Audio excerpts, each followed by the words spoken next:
I found a great hack for reducing the glycemic impact of beans, I hope. So if you're like me, if you eat too many beans, it increases your blood sugar much more than it should.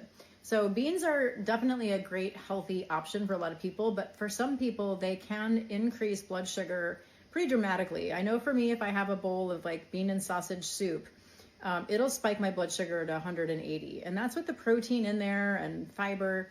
So my body just doesn't metabolize it as well. It doesn't have a nice slow rise in blood sugar. It just wants to just spike it. So I cooked my beans this time in bone broth. So my theory is, and I was looking online to see if I could, find proof of this, and I'm suspecting that it's there. But if you cook beans in bone broth, the beans are going to absorb that protein. So the protein to carbohydrate ratio will be higher. So there'll be more protein in the beans, because hopefully they had to have absorbed it because all of the bone broth was gone once the beans were cooked. So the bone broth is now in the beans, making the beans higher in protein, and my hope is that they'll be lower glycemic. So we'll see. I don't have my CGM on today, but I'm going to put it on tomorrow, and I'll still have more of this bean dip left. This is a white bean lemon herb dip that I'm using jicama to eat it with, and jicama is a wonderful substitute for like potato chips, corn chips, crackers. It's just a vegetable. It's a root vegetable, but it's a really low glycemic, so it's way less glycemic than potatoes. And it's really crunchy and nice and refreshing. It's got a little bit of a sweet taste, so I enjoy jicama just cut up and on its own, but I'm using it today to enjoy this bean dip. It's so good. So good. So I highly encourage keeping a jicama in the refrigerator. I always have a jicama. Whenever I go to the store, unless I've just recently bought a jicama, I buy another jicama, and I like to keep it cut up because also, if you're like me, sometimes you're getting your meal together. I gotta turn my turkey off.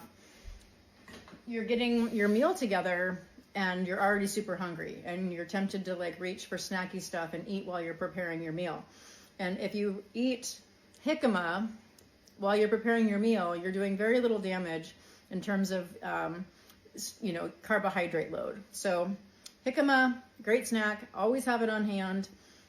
Bean dip, make your beans, cook the beans from dry beans in bone broth.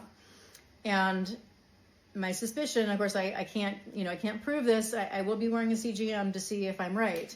And I will come back on and let you know. But I think if you cook your beans in bone broth, it's just you're getting multiple wins there, because you're getting more protein, which most of us don't get enough protein as it is. You're getting bone broth, which has really good healing benefits to your gut. So it really helps to tighten up the junctions of the cells in the gut wall. You're getting more protein, which we all need, and you're making your beans hopefully less glycemic. So anyway, hope you enjoy that hack. If you try it, let me know. And I hope you try some jicama and let me know what you think. I'm Angie with Heart Wellness Coaching. Have a great day.